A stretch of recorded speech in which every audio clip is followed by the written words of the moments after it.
මම ඔයාලට කතා කරන්න ආවේ මැච් ෆික්සින් ගැන. ගොඩක් තැන්වල කතා කරන්නේ නැති මාතෘකාවක්. මැච් ෆික්සින් කියන්නේ මොකක්ද? මැච් ෆික්සින් කියන්නේ ඔයා දැකලා ඇති සමහර මැචස් තියෙනවා. වාට යම්කිසි අවබෝධයක් තියෙනවා ක්‍රීඩාව පිළිබඳව. මේක මෙහෙම වෙයි කියලා. හැබැයි හිතා ගන්නව බැරි විදිහට එන්ඩ් රිසල්ට් එක අවසාන ප්‍රතිඵලය වෙනස් වෙච්ච මැචස්. ඒ වගේ කාරණා අය විදිහට සිද්ධ වෙන්නේ. ඉතින් මේක ඇතුලේ මෙන්න මේ වගේ කන්සෙප්ට් උඩ දුවන හින්දා. ඉතින් මැච් ෆික්සින් ගැන කතා කරනවා නම් ඉතින් කාරණා කීපයක් එක්ක අපි කතා කරන්න ඕනේ. එකක් මැච් ෆික්සින් එන්නේ කොහොමද? මැච් ෆික්සින් කියන්නේ මොකක්ද? මැච් ෆික්සින් එක අපි අඳුරගන්නේ කොහොමද? ඒ වගේ තමයි මැච් ෆික්සින් එක අඳුරගත්තට පස්සේ අපිට තියෙන වාසි මොනවද? ඉතින් මැච් ෆික්සින් එකක් අඳුරගන්න විදිය මම කියා දෙන්නම්. ඒ වගේම තමයි මැච් ෆික්සින් එකක් අඳුරගත්තට පස්සේ අපිට ලොකු ඔඩ් එකක් යටතේ බෙට් කරලා ප්‍රොෆිට් ගන්න පුළුවන්. ඉතින් අපි මේක අඳුනගද්දී කාරණා හතරක් ගැන කතා කරනවා. Game rate, players actions, sponsors and analysis කියලා. ඉතින් මේක තවදුරටත් විස්තර කරන්නම් ඔයාලට. ඉතින් ගේම් රේට් කරනවා කියන්නේ කොහොමද? ගේම් රේට් කරද්දී අපි කොටස් දෙකකට වෙන් කළා තමයි මේ ගේම් අධ්‍යයනය කරන්නේ. මේ එදින්දී ඉන්ඩිවිඩුවල් සහ ගෲප් ස්පෝර්ට්ස් යටතේ තමයි අපි මේක කැටගරි කරන්නේ. ඉතින් ඔයාලා දන්නවා මේ වෙනිටත් තනි පුද්ගල ක්‍රීඩා සහ කණ්ඩායම් තරඟ කියලා තියෙනවා ක්‍රීඩා. උදාහරණයක් විදිහට තනි පුද්ගලෙක් විදිහට ප්ලේ කරන ක්‍රීඩා තමයි ටේබල් ටෙනිස්, බැඩ්මින්ටන්, ටෙනිස් වගේ ක්‍රීඩා. ඒ වගේම තමයි ගෲප් සයිඩ් එක ගත්තොත් ක්‍රිකට්, ෆුට්බෝල්, වොලිබෝල්. ඉතින් මේ වෙද්දී මේකින් කොහොමද අපි ගේම් එක රීඩ් කරගන්නේ? හේතුව තමයි තනි පුද්ගල ක්‍රීඩාවක් ඇතුලේ තනි පුද්ගලයෙක් පර්ෆෝම් කරන හින්දා අපිට ලේසි එයාගේ වේරියේෂන්ස් අඳුර ගන්න. ඒ කියන්නේ උදාහරණයක් විදිහට ක්‍රිකට් වගේ තරගයක් ගත්තොත් ඒකේ වේරියේෂන්ස් කරන්න පුළුවන් chances ඕන තරම් තියෙනවා. මොකද අවුට් වෙන විදි වෙනස්. ක්‍රීඩකයන්ට බැරි මිතනක් වුණොත් අම්පයර්ට උනත් චේන්ජ් කරන්න පුළුවන් මැච් එක. ඉතින් මේ කියන කාරණා ගේම් රීඩ් කරද්දී අපි මේක ඉක්මනින් ලේසියෙන් අඳුරගද්දී අපි මේ ඉන්ඩිවිඩුවල් කියන පැත්ත තමයි තෝරගන්නේ. ඉතින් ඒකේ වාට පුළුවන් ෆික්ස් මැච් එක ඩීල් කරන්න කැමති කෙනෙක් ඉන්නවා නම් මේ වගේ ටේබල් ටෙනිස් හරි බැඩ්මින්ටන් හරි ටෙනිස් වගේ ක්‍රීඩාවක් යූස් කරන්න හේතුව ගෲප් ස්පෝර්ට්ස් වගේ නෙමෙයි මේවා ප්‍රෙඩික්ට් කරන්න හරි ලේසි. ෆික්ස් මැච් එකක් නම් අඳුරගන්න ගෲප් මැචස් වලට වඩා ගොඩක් ලේසි. players actions නැත්නම් variations ගැන කතා කරොත් දැන් ක්‍රිකට් වගේ ගත්තොත් හදන්නවා එක ටිකකට රන් අවුට් වෙන්න පුළුවන්. මැච් එක චේන්ජ් කරන්න පුළුවන් කාරණා. ඒ වගේම හිට් විකට් වෙන්න පුළුවන්. නැත්නම් LBW එකට ෆේස් වෙන්න පුළුවන්.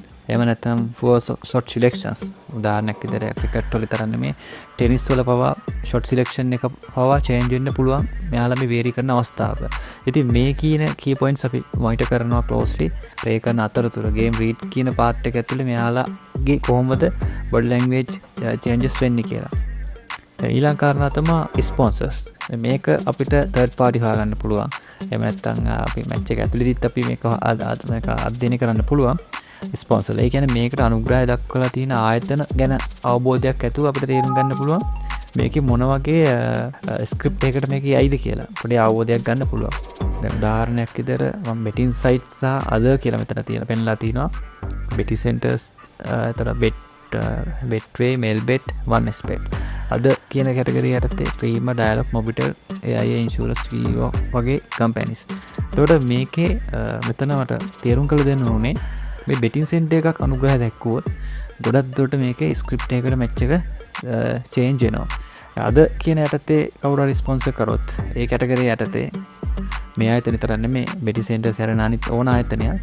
ඉතින් යාලට ඕනේ යාලේ සර්විසස් ප්‍රොඩක්ෂන්ස් ප්‍රොමෝට් කරගන්න විතරයි. ඉතින් යාලගේ පර්පස් එකක් නෑ මේක ස්ක්‍රිප්ට් චේන්ජ් කරලා ලොකු ගේම් ගහන්න. හැබැයි බෙටින් සෙන්ටර් එකක් මේකට ඍජුව හෝ අක්‍රව මෙදිහත්ලා තිබ්බොත් එතන පොඩ්ඩක් කල්පනාකාරී වෙන්න ඕනේ. මේක ෆික්ස් වලට යයිද කියන කාරණාව මත. ඉතින් ඔයාලා බෙට් කරන් යන අතරතුර අනිවාර්යයෙන් මේ කාරණාව බලන්න ස්පොන්සර් කරලා තියෙන කවුද කියලා. ඒක ඔයාලට වැදගත් වෙනවා ඔයාගේ ප්‍රෙඩික්ෂන් එකේ ඇකියුරසි එකට.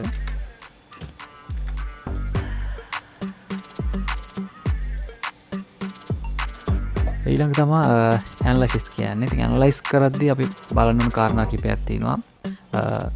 H2H එහෙම නැත්නම් head to head. මීට කලින් මේ ප්ලේයර්ස්ලා දෙන්නගේ ඒ කියන්නේ ප්ලේයර්ස්ලා දෙන්න ප්ලේ කරලා තියෙන ආකාරය. මෙයාට ගේම්ස් මෙයා කොහමද මෙයාට ගේම්ස් මෙයා කොහමද කියන අදාළ අවබෝධයක් ගන්න. මේක ලොකුවටම ගන්න ඕනේ නැහැ. මොකද මේ තියෙන performance මේ කියන figures හැම වෙලේම work වෙන්නේ නැහැ. හැබැයි යම්කිසි අවබෝධයක් මෙතන ගන්න ඕනේ. ඔයගෙත් මම graph review කරන්න ඕනේ. මොකද ඔයා කියන කෙනාට මැච් එකේ මුල ඉඳන් ටච් වෙන්න නැතු වෙන්න පුළුවන්. ඒතකොට ග්‍රාෆ් එකෙන් යම් අවබෝධයක් ගන්න පුළුවන් මේ කන්ටිනියු වෙලා තියෙන්නේ කොහොමද කියලා.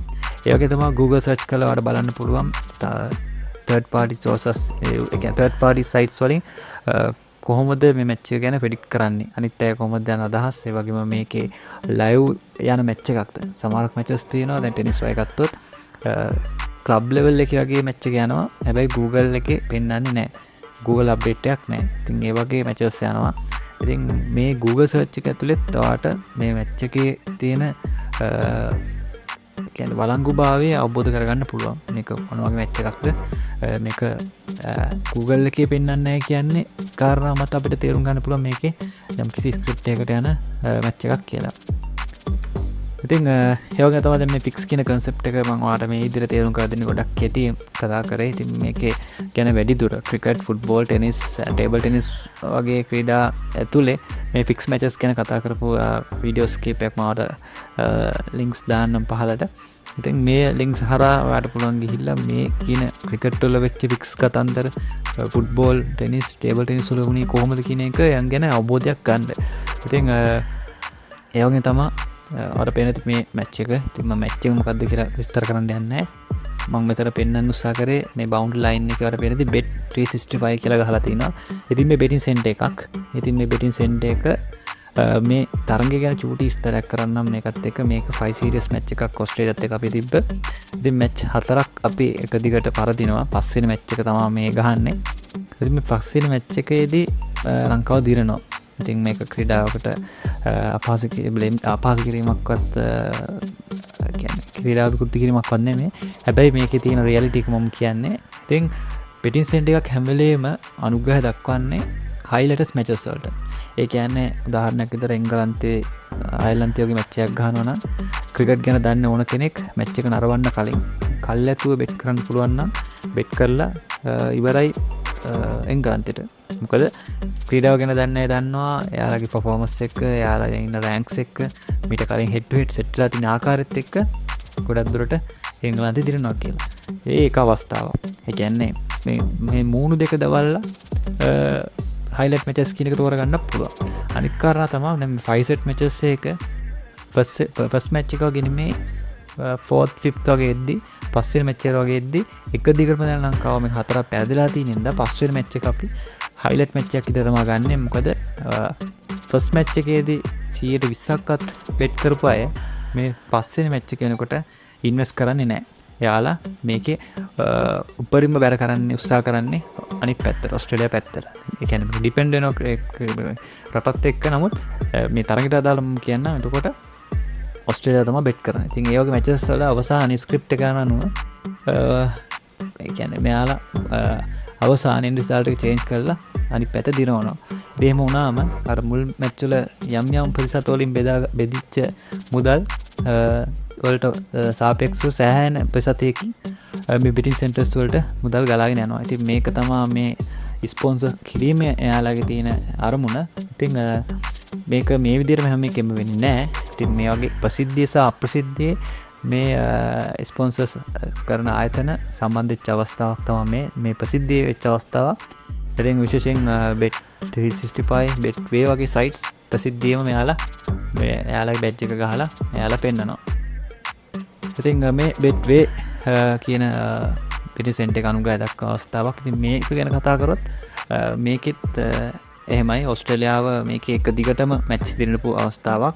අවසානයේ මේකේ ඇන්ඩ්‍රු රසල් තමයි මේකේ ඇන්ඩ්‍රු රසල් අවසාන ඕවරට බෙට් කරන් ඉන්නේ මිචෙස්ටර් එරෙහිව. මෙතන නම් එයා නෙමෙයි ඉන්නේ. නමුත් මේ අවසානයේ වෙන්න විදිය ඒකෙද අවසානයේ ඇන්ඩ්‍රු රසල්ට ගහගන්න බැරි වෙනවා.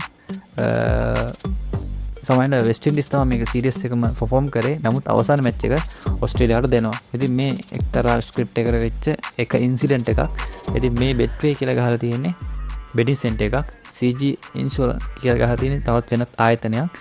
ඉතින් මේ betway site එකෙන් මේකේ ස්ක්‍රිප්ට් කරා කියලා තමයි මේ ක්‍රිකට් ගැන කියන්නේ මේ ක්‍රීඩා ගැන අධ්‍යයනය කරන ෆික්ස් ඩීල් ගැන විශ්ලේෂණය කරන අයගේ අදහස. ඉතින් මේ betway මේ එක්තරා අවස්ථාවක අනුග්‍රහ දක්වපු අවස්ථා කිහිපයක් මම පෙන්නන්නේ. betway කියන්නේ betting center එකක්. ඒතොර ඒෂියන් bettings මේ ෆුට්බෝල් එක ගොඩක් රිලේටඩ්. ඉතින් ෆන් 88 එහෙම නැත්නම් ෆන් 88 මේක බෙටින් සෙන්ටර් එකක්. ඒ වගේම මේකත් හොලිවුඩ් බෙට්ස් SOB bets එතකොට spread x ඒකත් UK තියෙන බෙටින් සෙන්ටර් එකක්. stake.com sports bet. එතකොට මේ ඇවිල්ලා car manufacture කම්පැනියක්. ඉතින් මෙයාලත් අනුග්‍රහය දක්වනවා. ඉතින් මෙයාලා අනුග්‍රහය දක්වනවා කියලා බය වෙන්න ඕනේ නැහැ. හැබැයි ඉතින් මේ වගේ බෙටින් සෙන්ටර්ස් අනුග්‍රහය දක්වලා තිබ්බොත් පොඩ්ඩක් දෙපාරක් හිතලා මගේ ආයෝජනය කරන්න. ෆයිනෑන්ෂල් සර්විස් එකක් එමිරේට්ස් වල දාන්න. රයිට්. ඉතින් ඔක තමයි මට එක්ස්ප්ලেইন කරන්න ඕන උනේ. ඉතින් මේ ගැන ලොකු විස්තරයක් මම කරේ නෑ. මෙතන යම් කාරණා ගැටියෙන් කිව්වේ. ඉතින් මේ ගැන පැහැදිලි කිරීමක් අවශ්‍ය නම් මම සම්බන්ධ කරගන්න. එහෙනම් බොහොම ස්තුතියි.